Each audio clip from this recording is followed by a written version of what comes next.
हर शहर में कुछ कहानियाँ होती हैं जो सिर्फ अफवाह बनकर रह जाती हैं, लेकिन कुछ कहानियाँ सच होती हैं और उनका सच कभी सामने नहीं आता। एक छोटे से शहर के एक पुरानी अंधेरी गली, द वेस्परिंग लैंड। लोग कहते हैं कि अगर तुम रात के समय वहाँ जाओ तो कोई तुम्हारा नाम लेकर बुलाएगा, धीरे से बेचैन होकर, जैसे कोई मदद मांग रहा हो। लेकिन एक रूल है, जवाब नहीं देना, क्योंकि जिसने भी जवाब दिया है वह कभी लौट कर नहीं आया।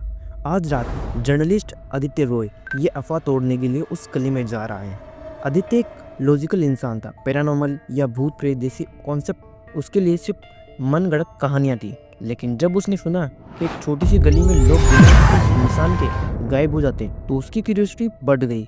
एक और अफवाह, उसने सोचा इसको सच करने वाला कोई नहीं है। रात के लगभग 11:45 पर उसके हाथ में रिकॉर्डर था। स्ट्रीट लाइट की लाल पड़ी रोशनी उसकी परछाई को लंबा खींच रही थी। हवा में एक अजीब सी ठंडक थी। जैसे ही उसने गली में पहला कदम रखा, हवा एकदम रुक गई।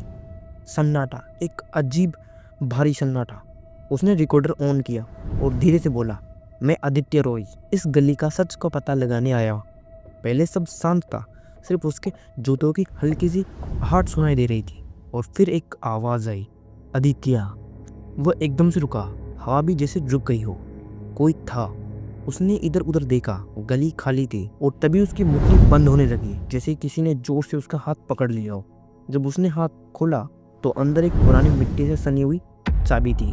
आदित्य के दिमाग में सिर्फ एक सवाल था, ये चाबी यहाँ कैसे आई? वो आगे बढ़ा और गली के अंत में एक पुराना मिट्टी से भरा मकान था।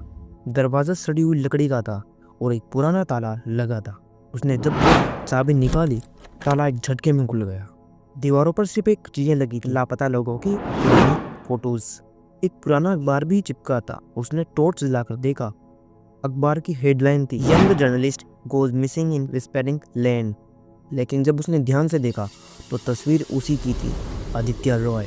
उसका दिमाग सुन्न हो गया। ये कैसे हो सकता है? ये तो कल ही की डेट का अखबार है। आदित्य ने पीछे मुड़ने की कोशिश की, लेकिन मकान का दरवाजा बंद हो चुका था। आदित्य ने सामने देखा, एक बड़ा शीशा पड़ा हुआ था, पुराना, टूटा हुआ।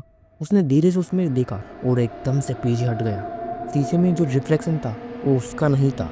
वहाँ एक आदमी था, लेकिन उसका चेहरा उल्टा था।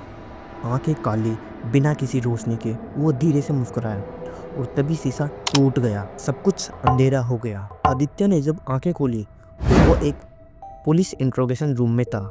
सामने एक आदमी बैठा था, उसका चेहरा धुंधला था। उसने एक फाइल आगे बढ़ाई। आदित्य ने हाथ बढ़ाकर फाइल उठाई। उसका गला सूख गया। एक न्यूज़पेपर क्लिपिंग थी जिसमें उसी का चेहरा था। हेडलाइन लिखी थी, journalist Aditya Roy vanishing without a trace. Aditya के हाथ कांपने लगे और तभी रूम में लगी एक सीसीटीवी स्क्रीन ऑन हो गई। उसमें फुटेज दिख रही थी। आदित्य उसी गली में एंटर कर रहा था, लेकिन फुटेज में वह कभी बाहर नहीं आया। उसने एक और चीज देखी। फुटेज के एक कोने में एक परछाई थी, वही आदमी जिसका चेहरा उल्टा था। आदित्य की आंखों के सामने सब कुछ धुंधला होने लगा। उसका चेहरा शीशे में दिख रहा था, लेकिन अब उसकी भी आंखें काली हो चुकी थी। तभी एक आवाज उसके कान में गूंजती है, तुम अब सिर्फ एक कहानी बन चुके हो। सब कुछ अंधेरा हो गया। 2 दिन बाद पुलिस को एक छोटी सी डायरी मिलती है जो आदित्य काफी वक्त कैरी कर रहा था। उसके लास्ट पेज पर सिर्फ एक लाइन लिखी थी, जो सच जानने आता है उसका सच हमेशा बदल दिया जाता है। क्या आदित्य अब भी जिंदा है या सिर्फ एक और कहानी बन चुका था जो उस गली में हमेशा के लिए गूंजती रही? जब भी रात में हवा तेज चले, जब भी कोई आवाज तुम्हारा नाम ले, जवाब मत देना। कहीं ऐसा ना हो कि तुम भी एक दिन सिर्फ एक कहानी बनकर रह जाओ।